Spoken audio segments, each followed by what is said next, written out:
Gganbu! Alright guys, welcome back. Episode 6 of the Squid Game Season 1. Squid Game? Squid Game, Episode 6, Season 1. It was a long one. The player 1 piss himself again. No, he actually got his piss streak covered up by player 4, 5, 6.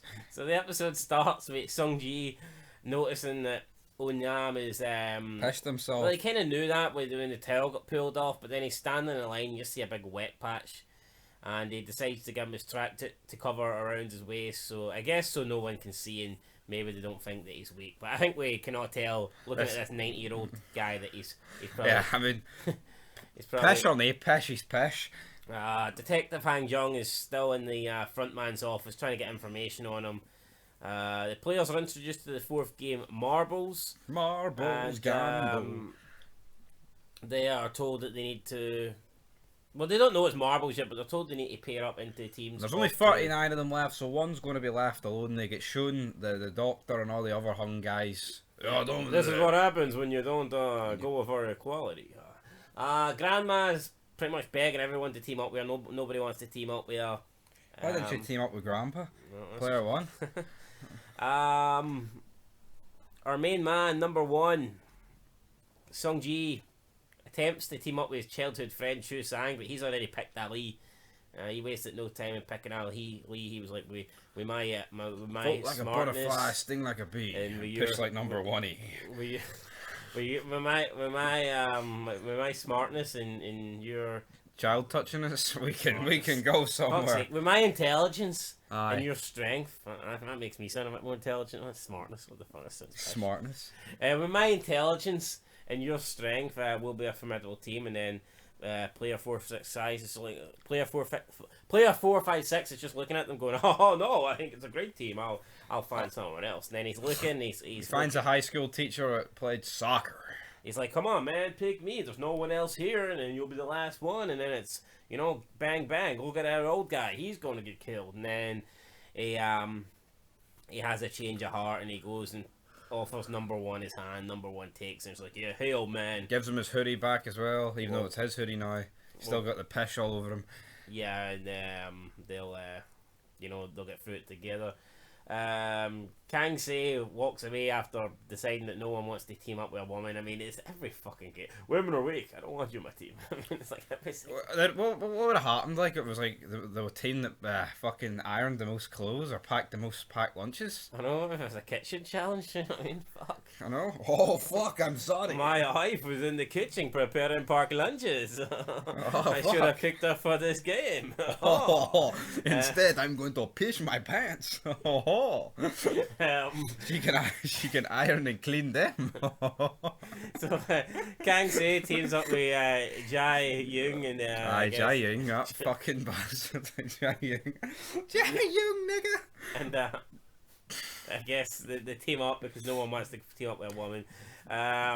We've got young Duk Sung teams up with this a really annoying fucking guy in his team that makes these squeaky noises. Boss, did she mean any of that, boss? I'm going to beat you, Doc Sang. Me got the marbles. They get into the next route, so they get into the next place. It's like a weird location where this game's taking place.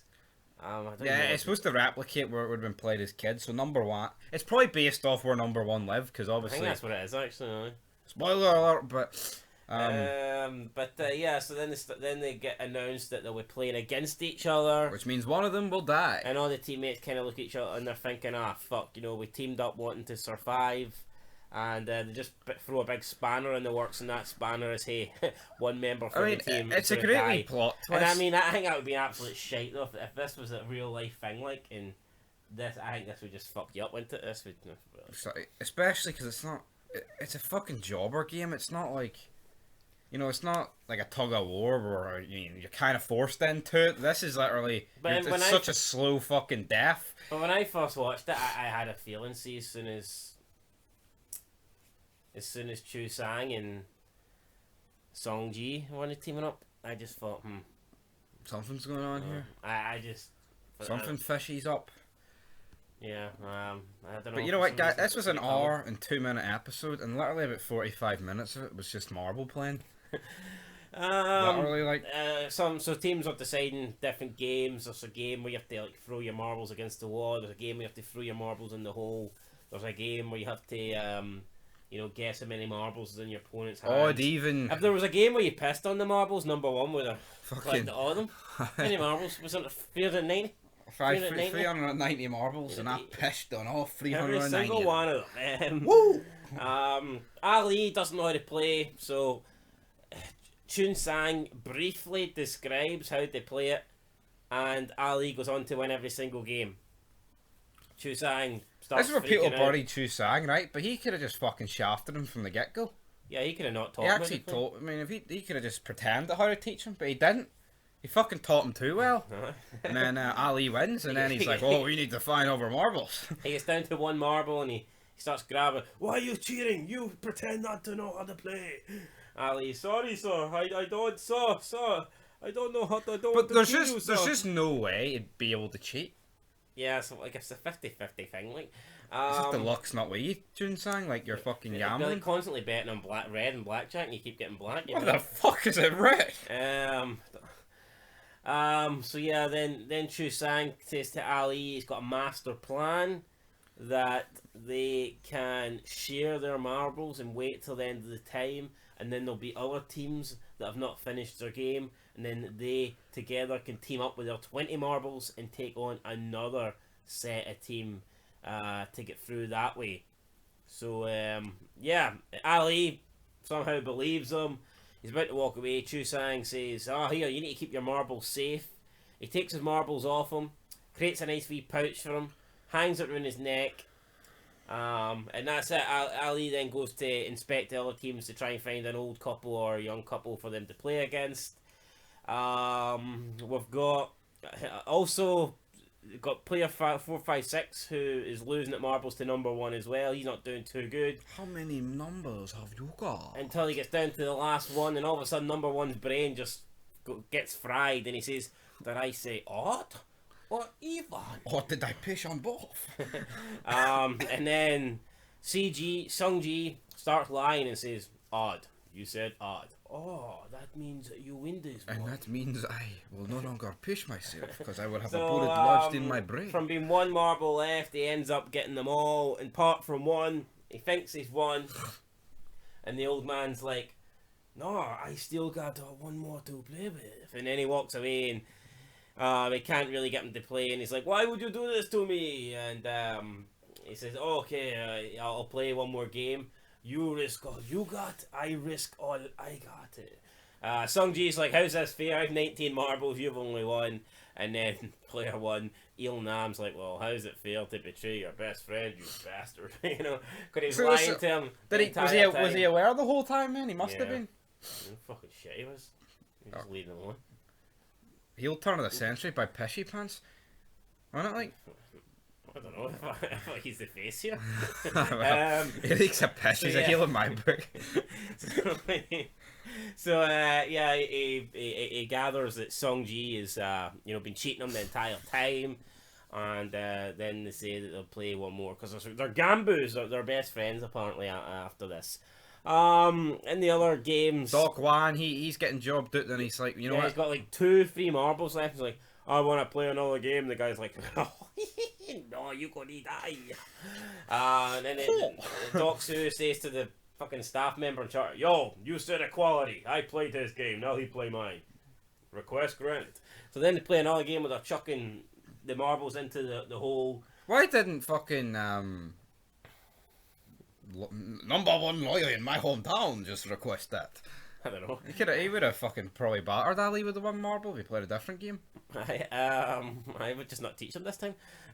So then they play a different game. Doc Soo wins some of his marbles back. Then I think they get to 10 each. They're throwing them down. There's 18 marbles on the ground. It's fat guys.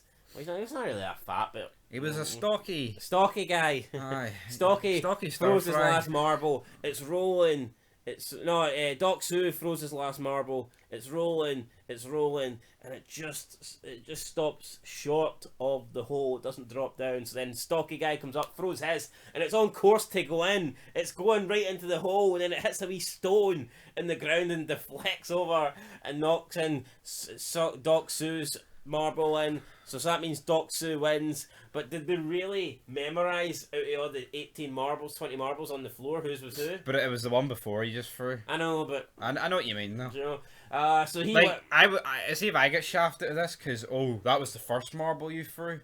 Yeah, but was it? I don't fucking recall that. Was it fuck Dachshund? Dachshund or whatever and then Stocky Guy can't believe it. He feels like he's been cheated. He hasn't been a wee bit hard done by, to be fair. Runs off, gets cornered. Shot. You all a bunch of bastards. Good night. That's him beat. Meanwhile, Kang-si and Mini-Me. So, Kang-si looks like a drugged out duck on Quack. Yeah, Literally, like. Ji Young has basically had a shite life. No family, no nothing. Her dad murdered her mother. You know, her dad was a priest, used to touch her. I mean, nothing new there. That's why she had a thing against the guy, the religious guy. Because he kept touching her and then asking for forgiveness. Once her dad killed her mother, she just had enough basically and killed him. Went to jail. She just got out. First day she got out, she was offered a chance in this game. Has nothing. They decided to just play one game. They're going to throw the marble closest to the wall. Whoever wins, wins. They were sharing, rather than just start the game, since they were only going to play like one round, they just decided to share stories. Obviously, she shared her story and it was sad.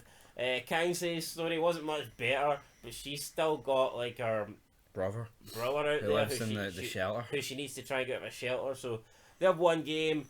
Kang-si throws a marble to the wall. It's a decent thrown marble, I guess, you know. It wasn't a bad attempt. Could have been better, but it could have been a hell of a lot worse. And then Ji Young just goes up and just drops a marble.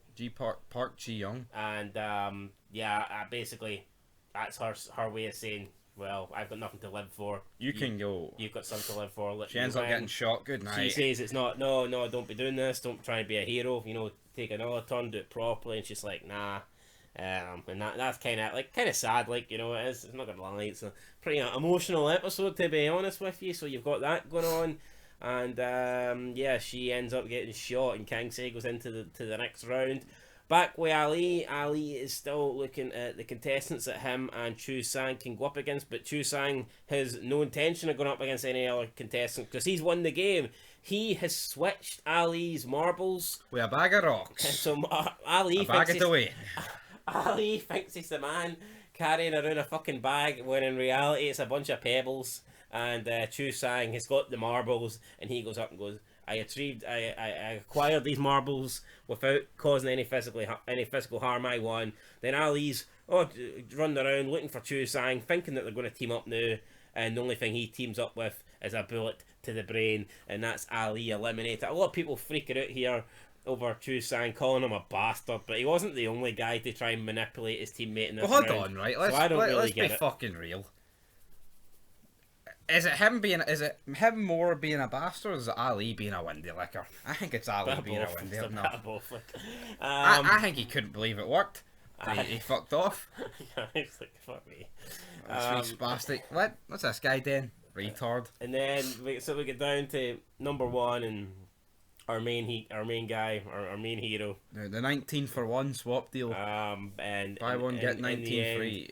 Oli Nam just gives him the marble and goes, we friends, we Gganbu. And he tells him to go on. I'm going to push in peace. Songji seems a bit, upset with this, and then number one says, I remember my name now. Pushy Nam. And then number one walks off, and you just hear a gunshot in the background, and player one is pissed his pants for the second time. And is now dead. Yeah, so and then he probably pissed himself when he died. Elimination. Free time WCW piss champion. And that is kind of how it ends, guys. So with half the field. Yeah, we're now down to 19 20 plus 1. So, well, maybe plus 1. We'll need to see what's happened to Grandma. She didn't enter this game. But But Grandpa's dead. But there you Oh, is he? Actually, we're fucking 21 left. Player 1's fucking... Nah, well, he died off screen, so... He did. Off screen, and that's how it ends then, guys. So, I mean, pretty emotional episode here. Bit of a slow pace. I feel like it didn't need to be as long. I think they could have saved about 15 minutes. Like, a lot of it was dragged out pish. I liked it, but I think it's the best episode no, of the so series do I, so but far. Like, I still think it was a bit unnecessary. I still can't get over how much of a fucking dumbass Ali is, though. It's okay, it's hard to feel sorry for. I mean, I'm not gonna see when he's running around looking for Chu Sang, and I'm not saying that's not. I don't feel sorry for him, like, but at the same time, I'm kind of. I found it funny, like, because of how retarded he was. Yeah, well, I'm kind of thinking here, you dumb bastard, you brought this on yourself. I'm gonna give this. I think it would have been funny. He was like, "Fuck it, I'm gonna job out him," and he tries to give up his own marbles, and then he opens it as if rocks. I'll give this one an. I'll give it an 8.5. That's what I'm gonna give. An 8.5. Oh. Could have. I don't know. I mean, if Ali didn't look like such a retard, and they maybe the police officer guy did something for 10 minutes and shaved 10 minutes off the marble pish, I'd maybe give it like a 9. Yeah, I mean, I could have maybe given it a bit more, but essentially the whole episode was playing the marble game, and it's a pretty dead game. Like, obviously, this is why. Really, you could just do rock paper scissors for all 10 marbles, couldn't you? Exactly. Best of 2. Best of 3, big man. Anyway, though, 8.5. 8.5. That is what, 41.5 out of 60. Oh, the maths is strong here. Anyway, guys, that's it. Let us know what you thought of this episode down below, and until next time, Ali is a dumb bastard, and number 1 has pished his last pants. The VIPs are coming. Oh yeah.